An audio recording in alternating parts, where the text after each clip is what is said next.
Last time we talked about the interior structure of Uranus, in which it's got a core of metal and rock and then a large liquid water-ish mantle. Now the thing is that this waterish mantle with ammonia, the ammonia salts and so forth, are going to make it electrically conducting. And so that would mean potentially this could create a magnetic field.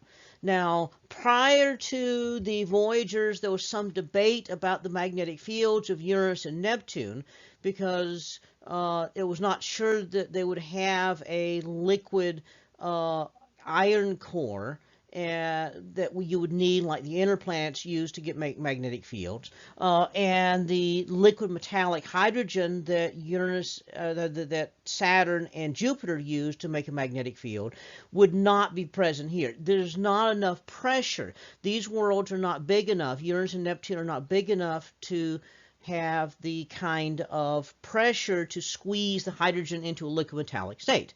But this water could do it. Now, they did not know that there was this much water in here. The weird thing, though, the magnetic field they found, remember the magnetic field's often tilted for a lot of worlds? The magnetic field for here, though, was massively tilted.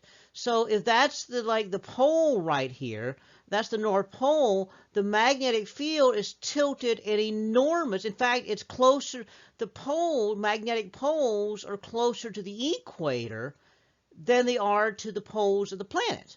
So the magnetic field's almost sideways.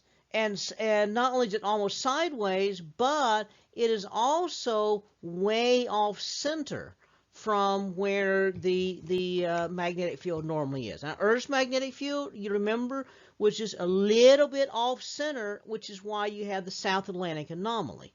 Okay, well, this is going to be wildly off center. So what does this mean?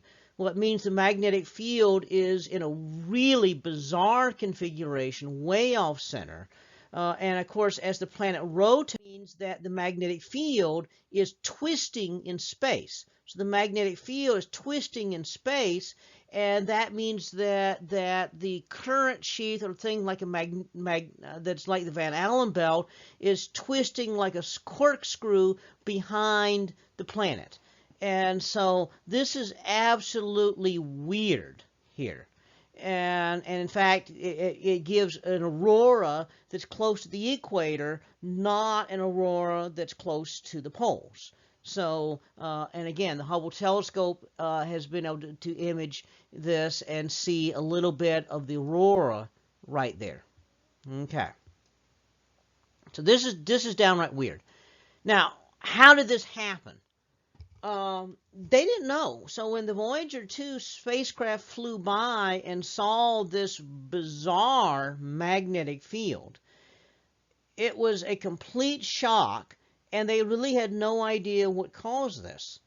And so they had all kind of bizarre sort of ideas. You know, one idea maybe was that the magnetic field was tilted over like this because we just happened to catch it during a magnetic flip, because they knew that Earth's magnetic field flips on occasion. So maybe we just happened to catch it, the spacecraft, this one time that we sent a spacecraft out there just happens to be doing these magnetic flips.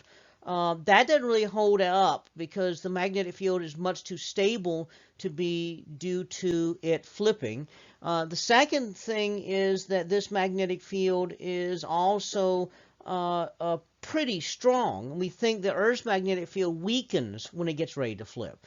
So that did not seem to make sense. The other idea they had was, well, maybe since Uranus is kind of laying on its side, maybe at one point in the distant past, Uranus had its north and south pole lined up, magnetic field close, and something big hit it and knocked it over on its side. Okay. Well, that idea doesn't really hold either. That doesn't seem to make sense either, because that's not the way magnetic fields work. It would not be left behind if the planet got knocked over. So that idea doesn't work. So at present, we don't really know. And what was really odd was, as you're going to find out when we get to Neptune, Neptune has a very similar magnetic field. So obviously, whatever weird thing is happening on Uranus, the same weird thing that happens on Neptune. That again, that argues against this being a one-off, bizarre, one-time event that made this happen. These two worlds are about the same size and about the same composition, and yet they have very similar magnetic fields. So obviously, whatever's happening is native to these worlds. Again, the magnetic field with all these twisted lines through space, twisting out behind it, it's just weird. Well, the other interesting thing about Uranus is that Uranus also has rings. Now, we knew that Saturn had rings. And this was a huge discovery, that Saturn had rings. This goes back to the 1600s. When Christian Huygens looked up and realized there were rings. Galileo actually noticed in his little small telescope that Saturn wasn't round and changed a little bit, and that's because the tilt of the rings was changing, but he didn't know that it was rings.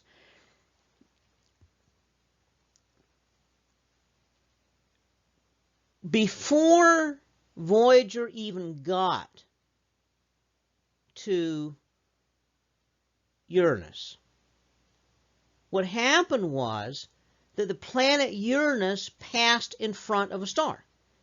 And the Kuiper Airborne Observatory was watching this because actually the Voyager spacecraft was on its way to Uranus at the time, and so we were trying to use the idea of it passing in front of a star, or we call it an occultation. As it went by, the light would dim out as the light went through the atmosphere, so they were going to use that to probe something about the atmosphere and then program the Voyager to look at various features. Well, what happened was the star dimmed out before the planet even got there, brightened back up, and then the planet got in the way, and then it appeared again on the other side of the planet, and then dimmed out again, then brightened back up again, and they realized there were rings there.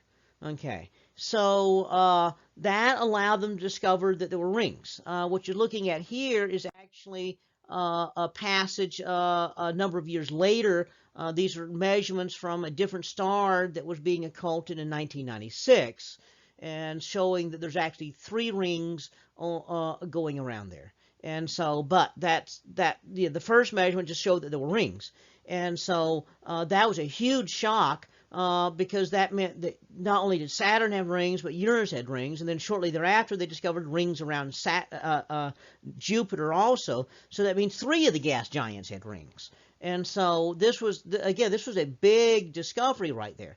Now the problem was that the rings of Jupiter were never visible from Earth because they are so dark and they're made of dust. They're not reflective like the rings of Saturn. They're made of dust, and they orbit very close to the planet, and so they've never actually been seen from Earth. Likewise, the rings of Uranus were dark and not visible from Earth. In fact, that's a backlit view right there after the spacecraft have gone back and looked at it.